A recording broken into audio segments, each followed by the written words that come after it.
Él era un médico de éxito y uno de los ancianos de una iglesia con varios centenares de feligreses. Era uno de los que daba más recursos para los grandes proyectos de la iglesia y su generosidad animaba a otros a dar con sacrificio. Además, era buen predicador. Cuando el pastor debía salir, él predicaba y todos esperaban sus mensajes, que eran teológicamente profundos y espirituales. Entonces, un día, se reveló la verdad. La ausencia del médico el sábado anterior no había sido porque estuviese de vacaciones, como muchos pensaban. No, se lo encontró muerto frente a su casa, junto al mar, por causa de una dosis excesiva de una droga recreacional. Lo peor de esta revelación fue que en su dormitorio había decenas de videos y revistas pornográficos. La iglesia estaba devastada, especialmente los jóvenes que lo consideraban un modelo. Aunque debemos dejar todo juicio a Dios, las acciones del médico ponen en duda la realidad de su fe. El punto es que si somos salvos por la fe, no podemos separar la fe de las obras en la vida de un cristiano. Una verdad vital, pero a veces mal comprendida, que se expone en la Epístola de Santiago. Bienvenido a su programa Lecciones de la Biblia.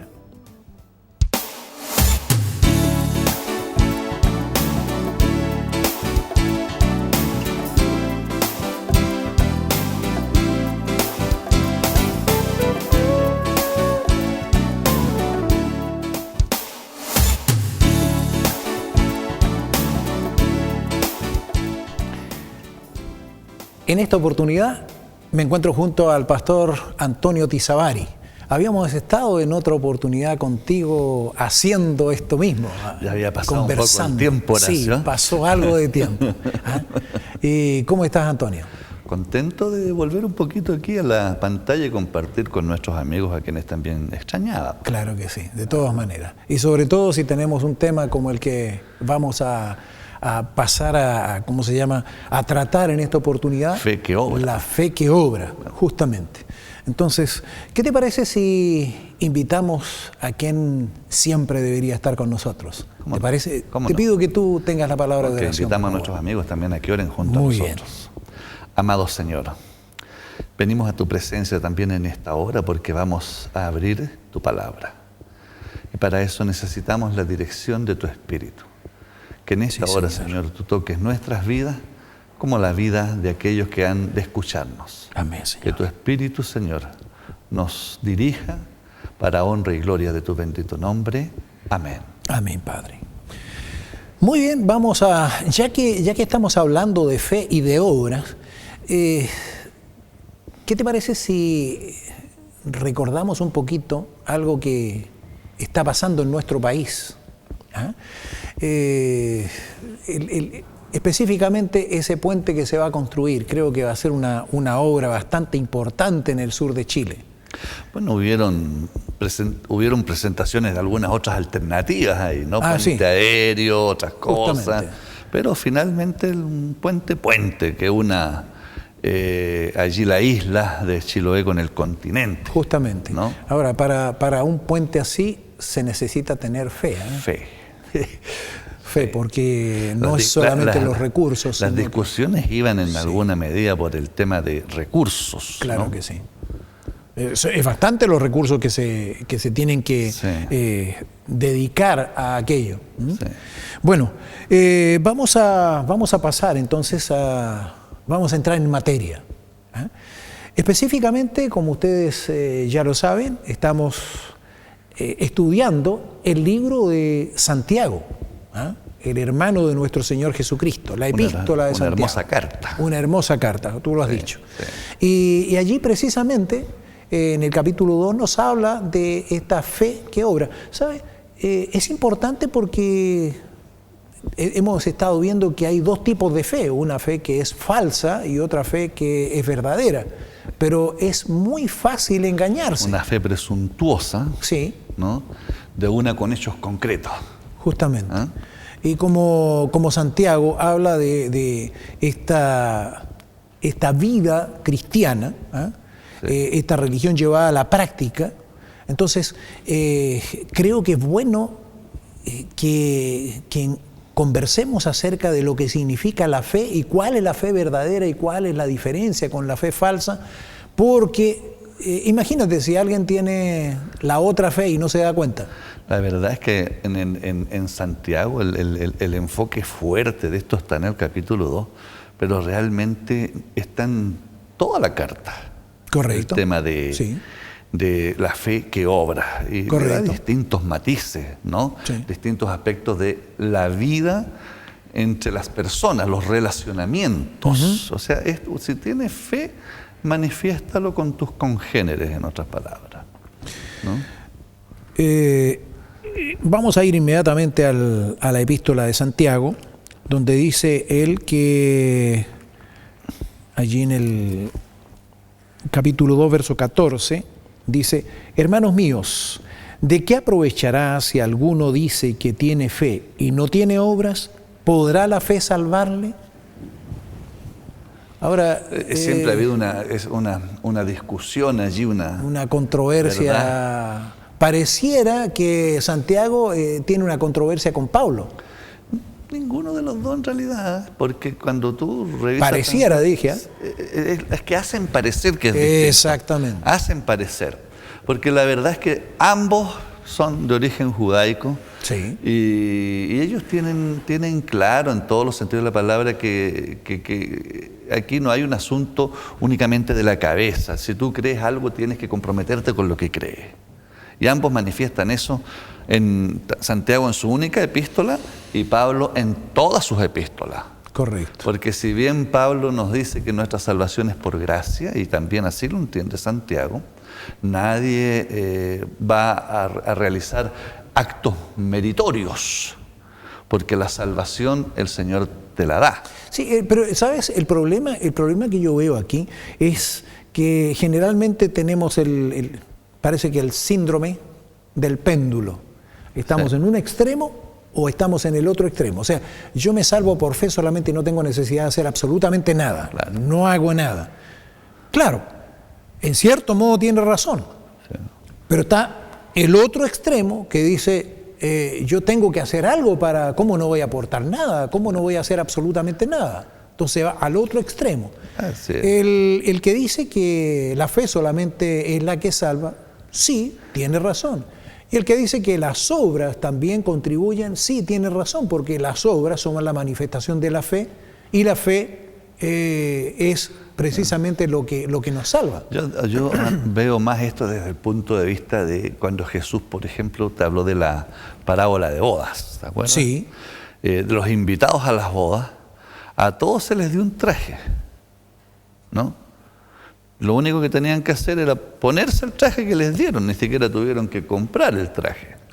Pero cuando van a hacer la revisión de los invitados, ven que uno no andaba con el traje que se le regaló.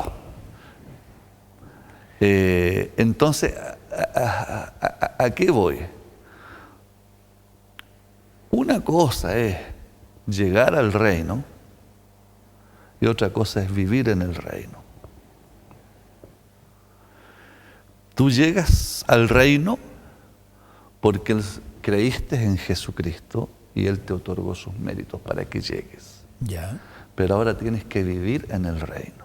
Cuando tú hablas de vivir en el reino, significa que yo aquí, ahora, tengo que vivir en el reino. Este es el reino. Tú entras al reino de Dios aquí.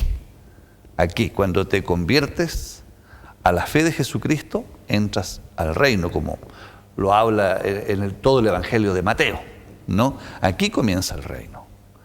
Pero entonces tu vida tiene que ser de acuerdo a la vida de los habitantes del reino. Fe, pero a veces obra. Oye, sí, pero ¿sabes? A veces cuesta un poco esa parte. ¿Por qué? Porque... Ahora ni siquiera eso es nuestro. Mira lo que te estoy diciendo. Pero permíteme. Tú dices que debemos vivir de acuerdo con los habitantes del reino. Sí. Pero a veces cuesta encontrar habitantes del reino. Sí. ¿No te parece? Sí. O Bueno, es cuestión de... lo que tú estás diciendo guarda relación con una situación que vivió Gandhi, ¿te acuerdas? Sí, sí. Que Gandhi estudió en Inglaterra y cuando regresó a su tierra le preguntaron si había conocido a los cristianos. Vivía en Inglaterra, dijo que no conocía a ningún cristiano. ¿Cuál fue la razón de esa respuesta? Los cristianos no viven a la altura de las enseñanzas de Cristo. Y ahí está el problema. Entonces, creo que eso es precisamente donde apunta Santiago. Nuestro hermano Santiago. Exacto. Vivir a la altura de lo que creemos. Claro que sí. Y sabes, yo encuentro que hoy día tenemos un problema, el problema mayor que aqueja a la sociedad es que nos hemos puesto muy indiferentes. Realmente las cosas no importan mucho, a veces yo no me comprometo. Ese es el mayor problema. Bueno, es muy triste que la gente vea esto así. A lo mejor es parte de nuestra herencia del pensamiento filosófico griego que inundó a la iglesia cristiana y a Occidente desde sus comienzos también. Porque tú sabes que en el pensamiento filosófico todas las cosas se dan mayormente en la cabeza de la persona, pero de ahí a generar la acción, que ese es el pensamiento bíblico hebraico, todo lo que aprendemos tiene que ser visto en la acción, ¿no? No simplemente yo creo, pero ese creer de la cabeza no me sirve, ese creer tiene que ser manifestado. Y la Biblia lo dice, de la abundancia del corazón habla la boca. Sí, o sea, lo que yo digo es lo que está dentro, exacto. lo que yo vivo Ahora, es lo que está dentro. Cuán interesante es cómo Santiago se enfoca en los relacionamientos. Y Pablo también se enfoca en los relacionamientos, ¿te acuerdas? Ahí Pablo te dice, cuando te habla de una vida antigua y de una vida nueva, ¿a qué se está refiriendo con eso? Hay una diferencia entre... Las cosas viejas pasaron, aquí son todas hechas nuevas también. Ok, la muerte al viejo hombre, la resurrección a un nuevo hombre. O sea, yo puedo tener fe y seguir siendo el mismo. Ni Pablo ni Santiago están de acuerdo con eso. Esa precisamente es la fe falsa que alguien podría tener. Y a lo mejor estar autoengañoengañándose de que realmente es un cristiano y no lo es. La verdad es que no lo es. Exacto. Ahora, tenemos que enfatizar que ni Pablo, como tú lo dijiste bien, ni Pablo ni Santiago están en desacuerdo. Lo que pasa es que Santiago dice que la fe tiene que ser manifestada, lo que tú decías recién. Sí. Y Pablo dice que no hay que agregar absolutamente nada a la obra de nuestro Señor Jesucristo. O sea, yo no tengo que hacer nada para salvarme. Pero ahora, si yo soy salvo, entra al reino. No puedo quedarme sin hacer nada. Exacto. Lo hemos dicho en más de alguna oportunidad. Debo vivir como un ciudadano del reino, pues. Claro que sí. Claro. Tengo que marcar una diferencia, y la diferencia la marca la Escritura. Lo que la Escritura hace en mí. Eso es importante, creo que debemos subrayar, lo que la Escritura hace en nosotros. Mí. Porque la Escritura, aquí, es poco lo que puede hacer por mí si está ahí solamente.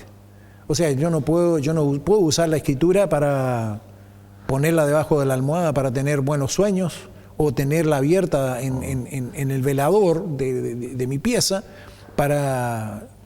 Esto es justamente, Horacio, la herramienta del Espíritu, la espada del Espíritu, que es una de las formas en que se refiere la Escritura a sí misma, ¿no? Como una espada, como en otras maneras, el instrumento que el Espíritu de Dios utiliza para que nuestra fe obre. Correcto. ¿No? Si leo la Escritura, indudablemente que le estoy dando la ocasión al Espíritu Santo de realizar transformaciones en mi vida. Pablo lo dice, el que robaba, no robe más. Claro. El que adulteraba no adultera más, el que mienta no mienta más. Habla de cambio. Habla de cambio en la actitud de vida. Y Santiago hace exactamente lo mismo. Cuando él comienza a darle orientaciones a las personas, habla de que ya no debemos murmurar entre nosotros, habla de que no debemos usar en forma inapropiada nuestra lengua, habla de esa fe que es probada y que te genera paciencia, ¿no?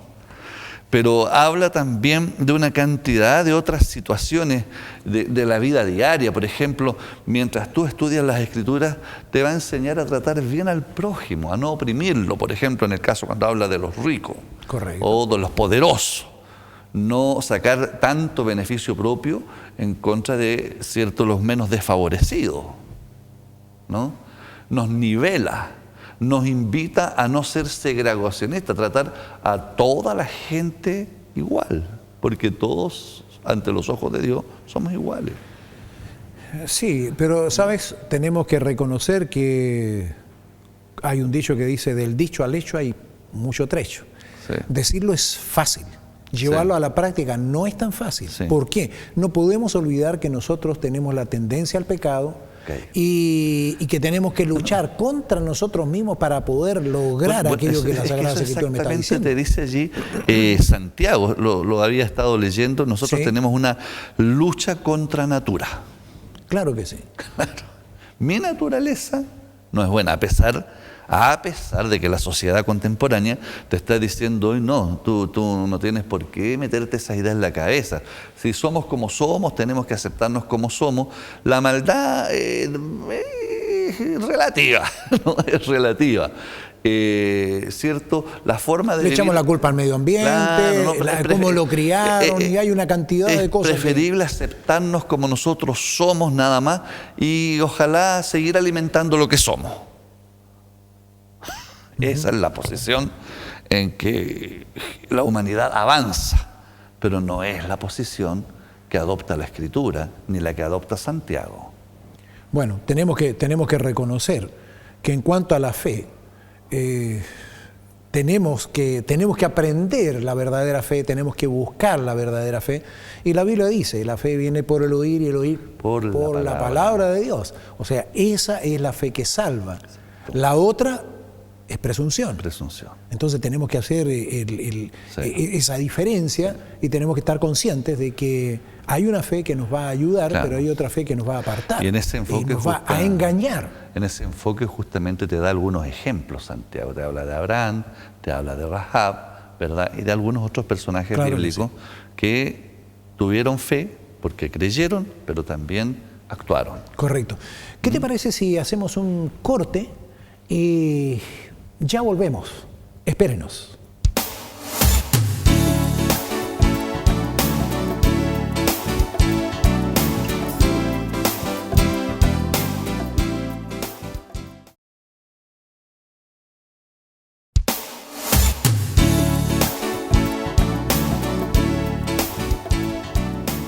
Muy bien, ya estamos nuevamente con usted y vamos a continuar nuestra conversación. Pero antes, usted sabe, siempre pedimos a nuestros colaboradores de la calle que nos respondan una pregunta.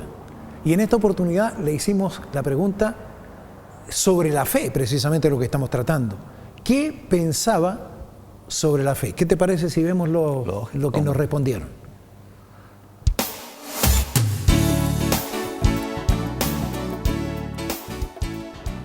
Convicción de algo que no se ve. Que cada día nosotros estemos, ¿cómo se podría decir? Preparados para recibir cualquier mala noticia. Esa es para mí la fe. Dice que lo último que se pierde es la fe. La fe es la certeza de lo que no se ve, la convicción de lo que se espera. Que tengo fe en algo, en Dios, en una virgen, en no sé en qué más. Es creer en Dios, creer ¿cómo puedo decirte? No en cosas mundanas, sino que en cosas sobrenatural, no en cosas sobrenaturales. Es la convicción de lo que no se ve. Fe, creencia creer en algo, aferrarse a algo. Fe es una creencia, puede ser religiosa o no serlo. Y es la hermana rica de la esperanza, es decir, la esperanza es la hermana pobre de la fe. En algo que uno cree nomás, y todo lo que uno cree que puede ser, teniendo la fe se dice que se cumple, pero es como difícil explicar bien qué puede ser la fe, al menos para mí.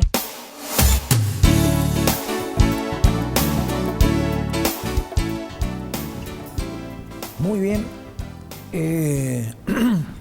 Me llamó la atención que todos, o la gran mayoría, hacen la asociación fe con religión, Sí. fe con algo espiritual. Es normal eso las personas, ¿no?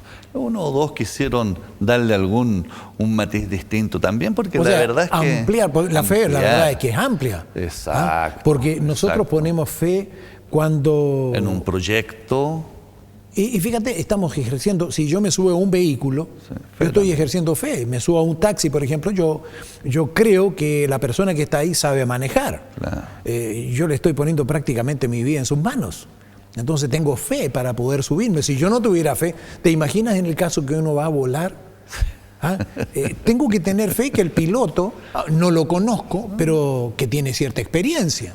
Fe en el piloto, fe en la aerolínea, fe en esto, fe en el otro, fe en el clima. en el médico que me opera. Sí. Porque si me dijeran que va a ser la práctica... La fe es parte del ser humano. Tenemos que ejercer fe ante todo. Sí.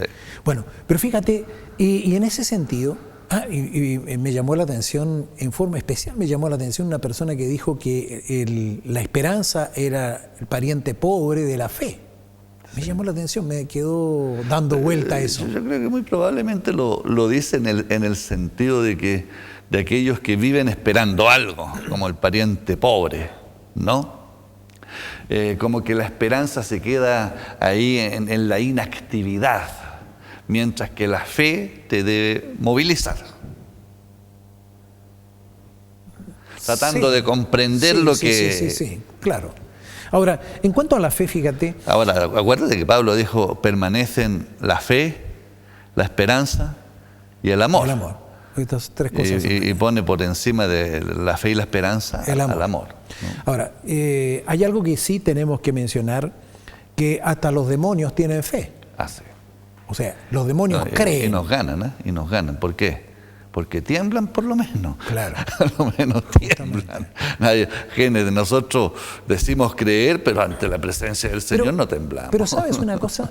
Yo encuentro que la Biblia hace una definición que encuentro que es, bueno, como todo lo que dice la Biblia, es extraordinaria. Sí, a lo que se la fe, refirieron justamente, varios. Alguien también lo mencionó, tenía conocimiento bíblico.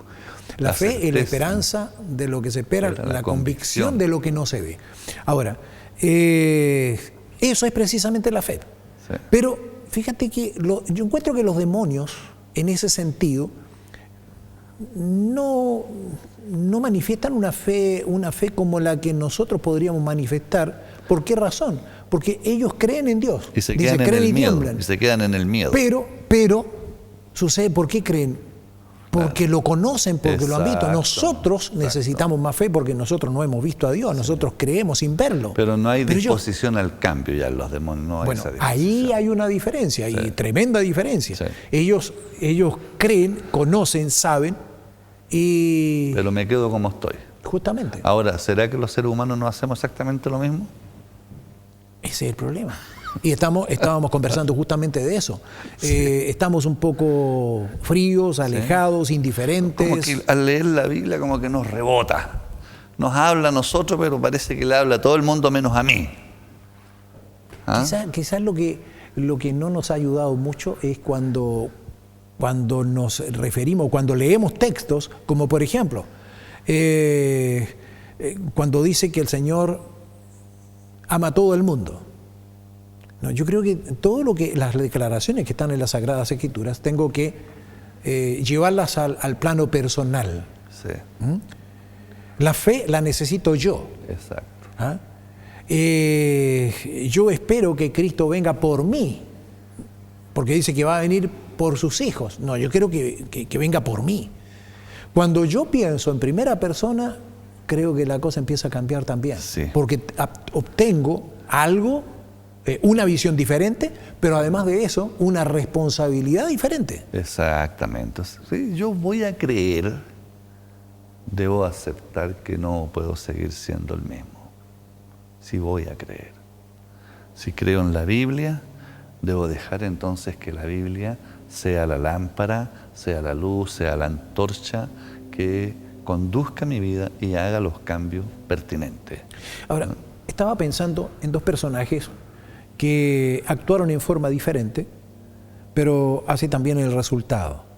¿Te acuerdas del joven rico? Sí. El joven rico, él quería la vida eterna. Fue, le preguntó al Señor, estuvo dispuesto a recibir la respuesta, y se notaba que él era una persona sincera. Sí. Entonces, ¿qué necesito? ¿Qué preciso? Guarda los mandamientos. Todos los mandamientos los guardé desde mi juventud. ¿Qué más me falta?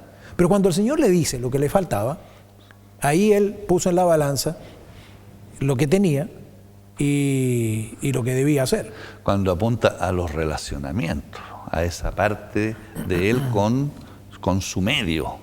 Con sus semejantes. Vende todo lo prójimo que tienes y dalo. No. Se fue triste, porque tenía muchas posesiones. Ahora, el otro caso que encuentro es el de Zaqueo. Zaqueo, un publicano, un ladrón, porque así eran considerados los publicanos, una persona que... Cobrador de impuestos. Claro. Estaba fuera de la salvación siempre prácticamente. Se le ha dado esa fama a este tema de la fiscalización. Claro que sí. Fíjate, él estaba prácticamente fuera de la salvación ahí. Y lo único que hizo es querer ver a Jesús. Se sube a un sicómoro, lo ve, y Jesús se detiene y le dice: Zaqueo, baja, voy a ir a tu casa. Wow. Y fíjate, esa visita le cambia la vida a Zaqueo. Bueno, Cristo cuando visita, Cristo cuando entra en contacto con nosotros, nunca nos deja igual. Si a alguien le he robado, si a alguien le he extorsionado, le voy a devolver 4 veces más, dijo. Pero antes de eso, fíjate, bueno, podría haber sido de que él hizo eso, pero antes que eso, él había dicho, la mitad doy a los pobres. Claro. De lo que le quedó, iba a devolver. Entonces, piensa tú, a lo mejor quedó sin nada. Capaz que por eso te digo, ¿será que se empobreció? Pero yo creo que Zaqueo en ese momento le encontró el gusto a la vida. Sí.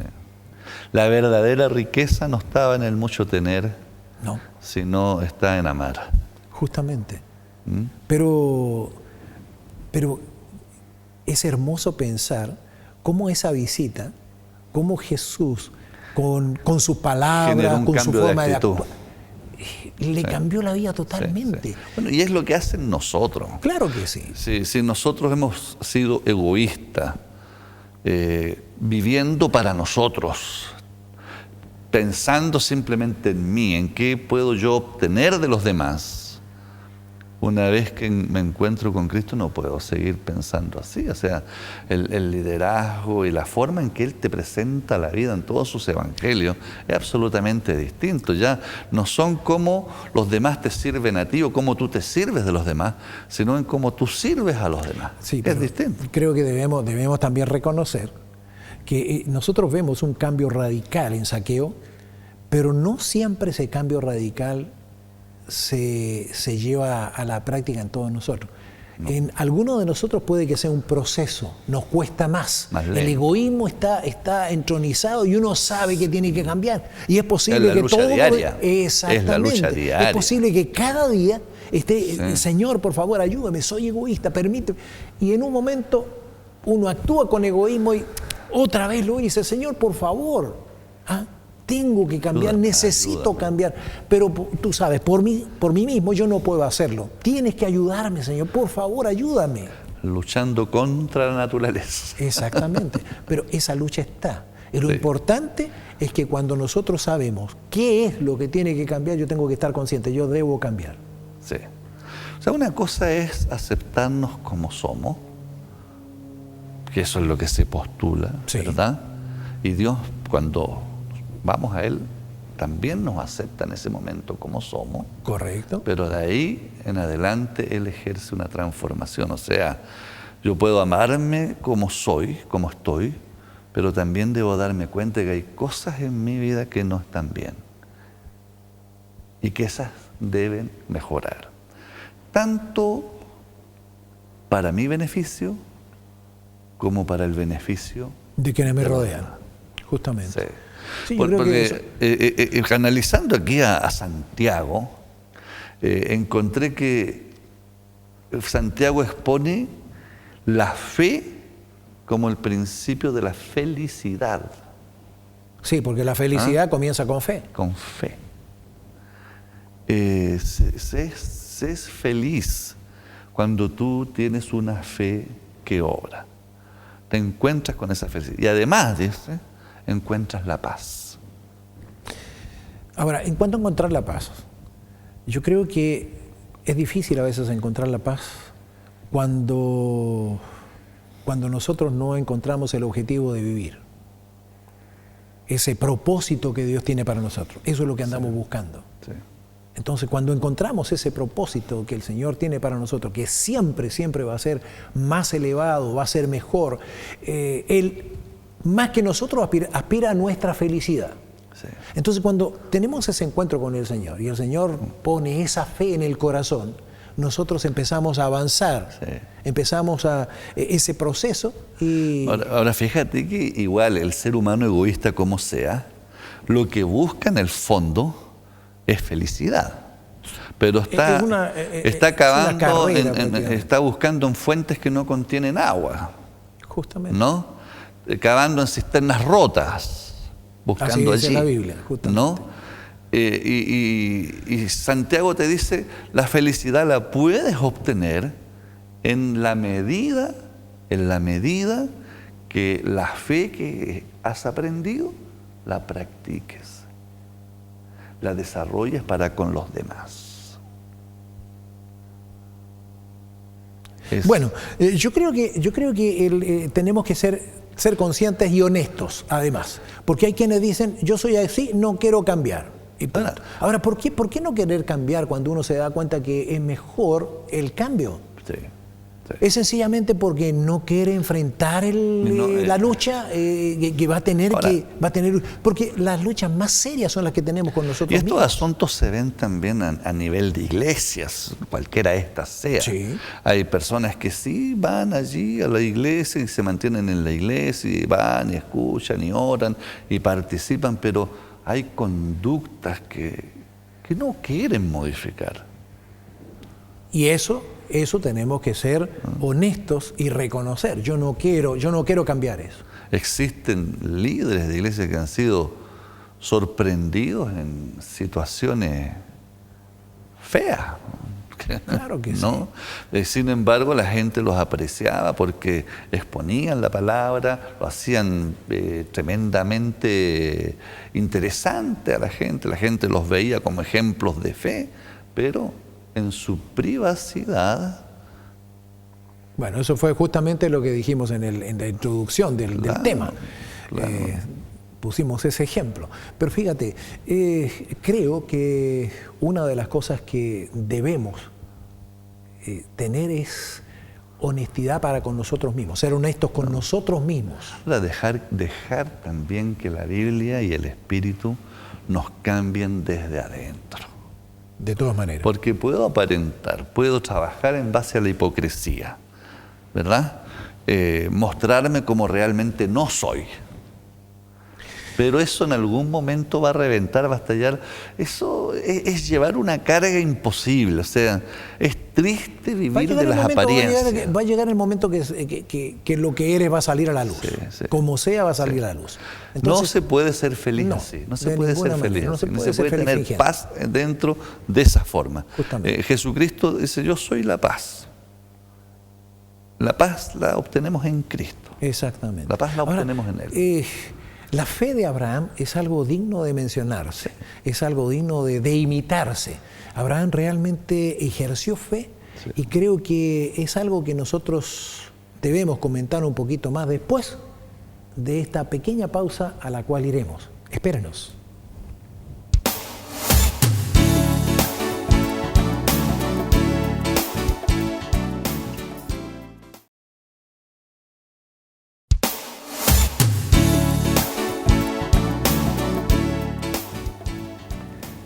Le agradecemos su compañía y queremos ofrecerle algo que tenemos como obsequio para usted.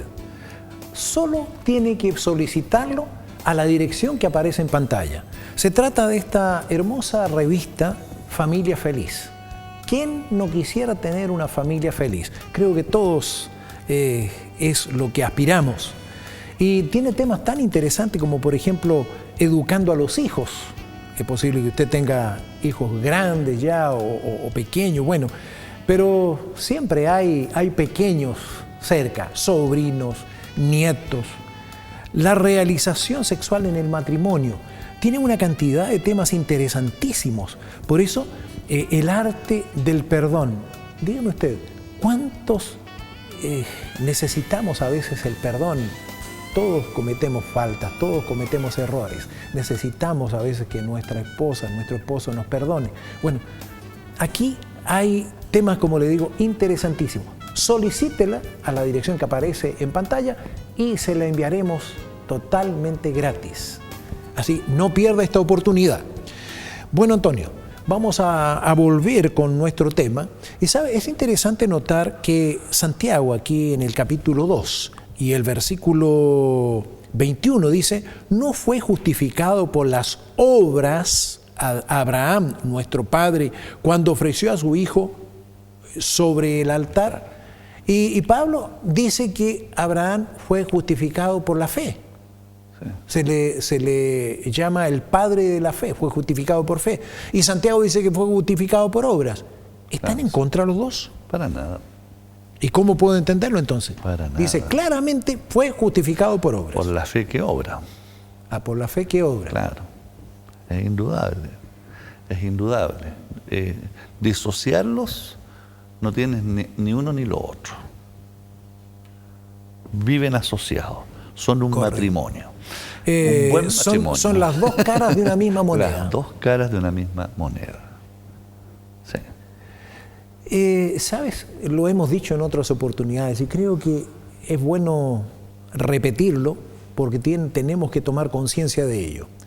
Creo que ninguno de nosotros se va a salvar por las obras. Exacto. Pero ninguno de nosotros se va a salvar sin las obras. Claro. La salvación es por fe. Sí.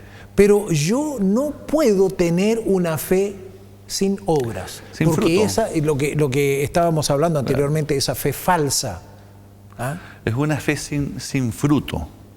Claro. Mientras yo leía en el libro de Santiago y buscaba cuáles son los frutos de fe a los que se enfoca él, encontré paciencia, encontré oración con convicción, lucha contra natura, un refreno de usar mal la lengua, visitar a huérfanos, a viudas, no segrega, sentir compasión, adquirir sabiduría para la vida también es parte del fruto de una fe que obra, como esa sabiduría es pura, pacífica, amable, benigna, misericordiosa.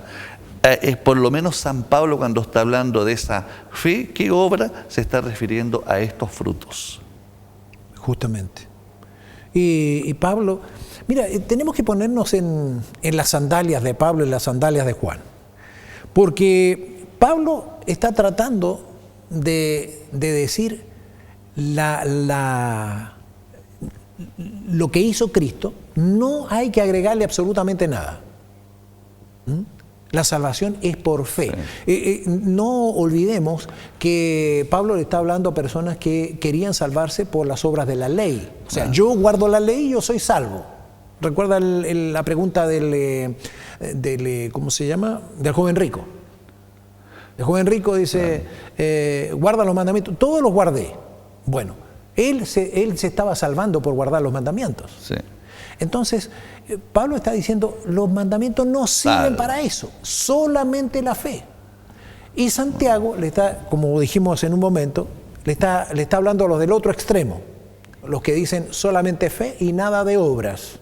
Bueno, ¿cómo sé que tú tienes fe si yo nunca te he visto hacer absolutamente nada en favor de nadie ni ninguna cosa? Claro. Nunca he visto ninguna manifestación de fe en ti. Y Juan dice que el que dice que está en él debe andar como él anduvo. Tenemos que hacer lo del Señor Jesús. El Señor Jesús vino y nos mostró cómo vivir. Un camino. Y fíjate. Nos tomó como estábamos, imposibilitados de llegar al reino, pero yo te llevo, te tomo el brazo y te llevo, dice. Entras por mí, entras conmigo. Claro que sí. Pero todo lo que te hace falta para vivir dentro, yo también te lo doy. Correcto. Sí, la verdad es que... Pida Señor, con fe, no dudando nada.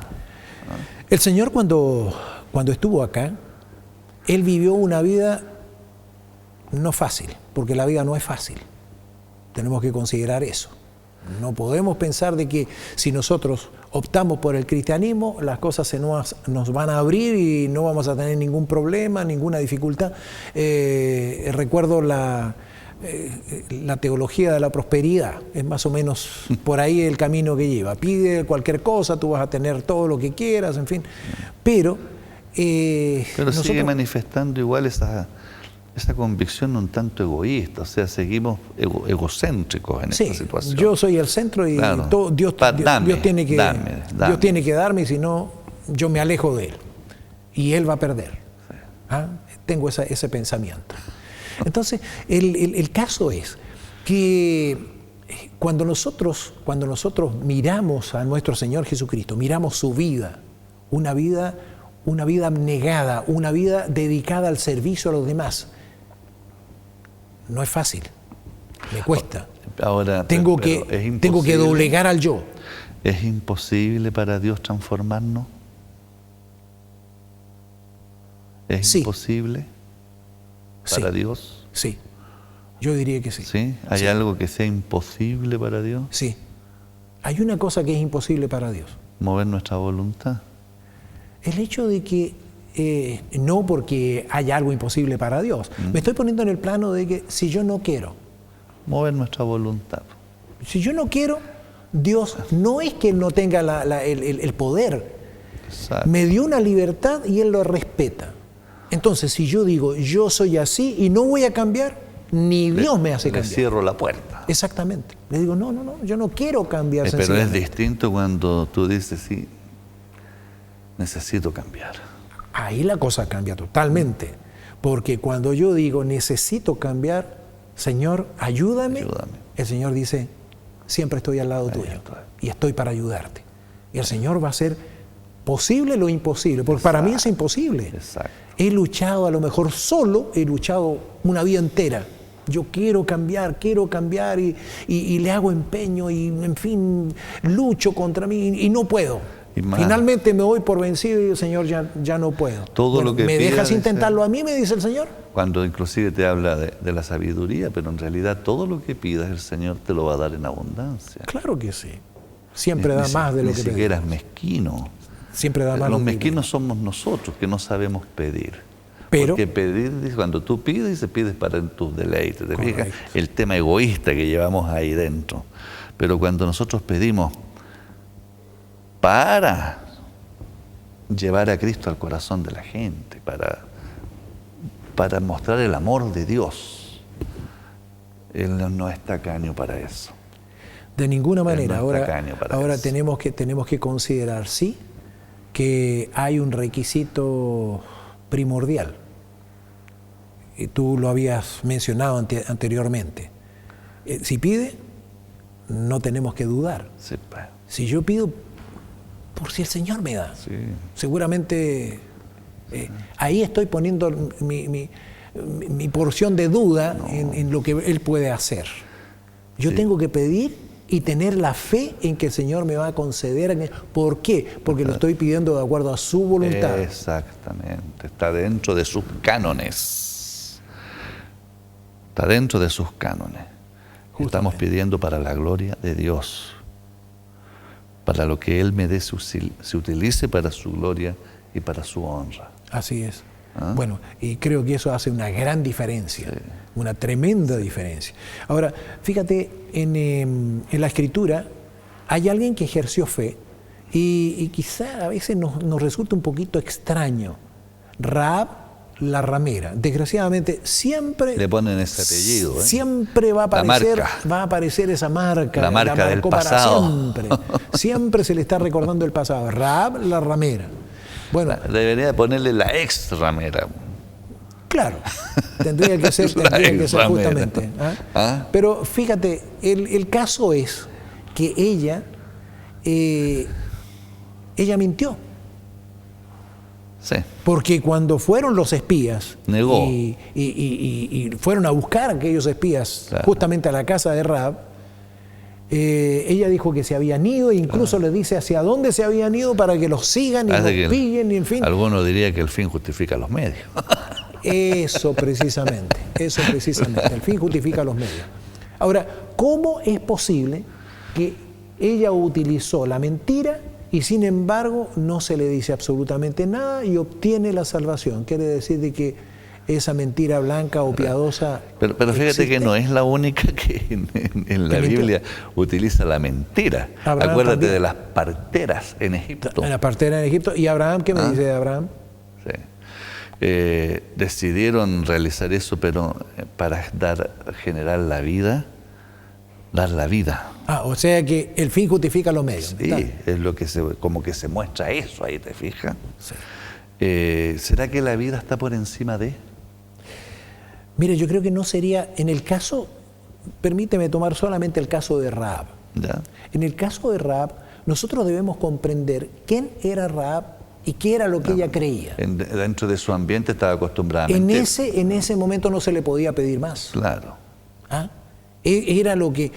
No podemos esperar que una persona que todavía ni siquiera conoce el Evangelio, ella había escuchado de Dios, había escuchado de las maravillas que Dios hacía, en fin, todo eso, y ella se puso del lado de Dios. No estamos hablando de personas que conozcan totalmente la Escritura. De ninguna manera. Claro. Aquellos que escucharon. Sí.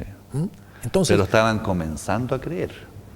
y yo creo que ella necesitó bastante fe. Sí. Porque dime tú, llegan dos personas, ella había escuchado eso que había ocurrido, Sí. llegan dos personas y ella decide poner su vida, Por eso porque no. cuando hizo eso, ella estaba poniendo su vida en peligro también. Si ellas la sorprenden, seguramente la matan. Sí. Si ella es sorprendida, si alguien dice, mira, está, y ella lo tiene escondido ahí, van, lo encuentran, los matan a ellos y matan también a Rahab. Así que ella puso su vida. Una fe bastante grande. No solamente a ella, sino a toda su familia, habría desaparecido toda la familia. Sí. Pero el caso es que Rahab hizo lo que a ella le parecía y con la fe que tenía. Sí. No podemos exigirle la misma fe a Rahab que la fe de Pablo o la fe de otra persona que había estudiado y conocía. Ella tenía años de recorrido en la fe. Una experiencia como la de Pedro, por ejemplo, cuando Jesús se va al cielo, Esto, no podemos ponerlo al lado. Esto me hace acordar de mis situaciones vividas con los gitanos. Sí. ¿Ah? Los gitanos decían que ellos en esos años, porque hoy día ya hacen negocios honrados, al menos los que están en la fe. ¿Ah? Un saludo cariñoso para todos mis amigos que están allí en todo caso. Pero cuando estábamos comenzando, ellos decían esto: no vamos a poder vender un vehículo si no mentimos. Imposible. Claro. No sé por qué los que venden parece que tienen que mentir. Bueno, desgraciadamente es así. Hay algo que asocia, parece, la situación. Pero bueno, ¿sabes qué tuve que hacer? Fui al Persa, donde ellos vendían sus vehículos esos días, ahí en la estación Mapocho, por ahí estaba el Persa. Y había uno que estaba pegado con un vehículo por meses ya, y eso ya es pérdida para ellos. Claro que sí. ¿No? Y era el que justamente había dicho... El que justificaba lo que tenía que hacer para poder lograr el objetivo. Exacto. Déjame vender tu vehículo hoy día, le dije. Yo no soy un experto en venta, pero aquí me ayudó Dios indudablemente. De todas maneras, necesitaba tener una lección. Tenía un precio el vehículo y llegó algunas de las personas que tenían interés en comprarlo, me decían... el precio es barato para ese vehículo. ¿Cuál es su estado? Porque, bueno, su estado está como para el precio. No estoy mintiendo. Claro que usted no puede esperar por ese precio que este vehículo sea una joya. La verdad es que me di una vuelta con las personas y vendí. Un 0 kilómetro. Vendí el vehículo después de meses que no lo había vendido. Y no mentí. Claro. Claro, no sí, mentí. No se necesita. Es que hay una cosa. Yo cuando voy a hacer algo y confío en que Dios me va a ayudar, yo no voy a mentir. Y el Señor sencillamente, esa persona que lo necesita, lo va a llevar así sabiendo que como está, y no se va a sentir estafado, porque piensa tú, cuando a ti te venden algo y después tú te das cuenta de que no era lo que tú compraste, no era lo que te ofrecieron, te hablaron maravillas y no era tal maravilla, tú te sientes estafado. En cambio, esa persona después tiene confianza, tiene fe. Sí, pero a lo mejor en mi infancia yo mentía. ¿A lo mejor? Sí. ¿Me entiendes? Sí. Pero en la medida que yo abracé la fe fue generando fruto. Claro que sí, de todas maneras. Entonces tenemos que reconocer que la fe es algo que nosotros necesitamos cada día. Necesitamos ejercer fe, pero necesitamos que nuestra fe crezca. La fe tiene dinámica. Sí, pero además de eso, la fe puede crecer. Sí, se desarrolla. Se desarrolla. Y nosotros tenemos que desarrollar la fe. Y como dice las Sagradas Escrituras, la fe viene por el oír y el oír por la palabra de Dios. Entonces, esto es lo que me va a ayudar a aumentar, a hacer que mi fe crezca. Y voy a confiar donde antes a lo mejor no confiaba. Deje a la Biblia trabajar en su vida. No se va a arrepentir. Y además de eso, fíjate, tenemos que considerar que Dios nunca nos va a defraudar. Así es. Dime tú, ¿cómo resumirías tú esto? ¿Qué le dirías a nuestros amigos que nos están escuchando, nos están viendo? ¿Qué le dirías tú en relación a lo que hemos estado conversando como para ir finalizando? Mira, hay un texto en la Escritura que no hemos usado. Está en Mateo. Sí. Y se enfoca en la presencia de Dios. Es el último versículo de la Biblia. Y aquí que yo estoy con vosotros todos los días. Pero, ¿cuándo está con nosotros? Cuando obedecemos. Él ha dado un mandato de hacer discípulos, de predicar, de testificar, de avanzar. Y entonces está con nosotros. Lo mismo le dijo a Josué, lo mismo le dijo a Moisés. Esfuérzate y sé valiente, y aquí que yo estoy con. Claro. ¿Verdad? Por lo tanto, mi amigo, cuando usted tenga esa fe, permítale a Dios que esta fe crezca, que se desarrolle. Avance en obediencia a sus mandatos, esa fe se va a desarrollar. Muy bien. Queridos amigos, ya llegamos al final del programa y, como decía Antonio, tenemos que ejercer fe. Recuerde, nosotros como seres humanos podemos fallar. La Biblia dice, maldito el hombre que confiara en el hombre. Pero nunca, nunca Dios nos va a defraudar. Es posible que a lo mejor no le dé lo que usted está pidiendo, porque Él quiere darle algo mucho mejor de lo que usted pide. Y es posible que el Señor tenga que decirle que no en este momento, porque no es el momento. Usted tiene que confiar en que Dios le ama tanto que desea solamente lo mejor para usted. Piénselo.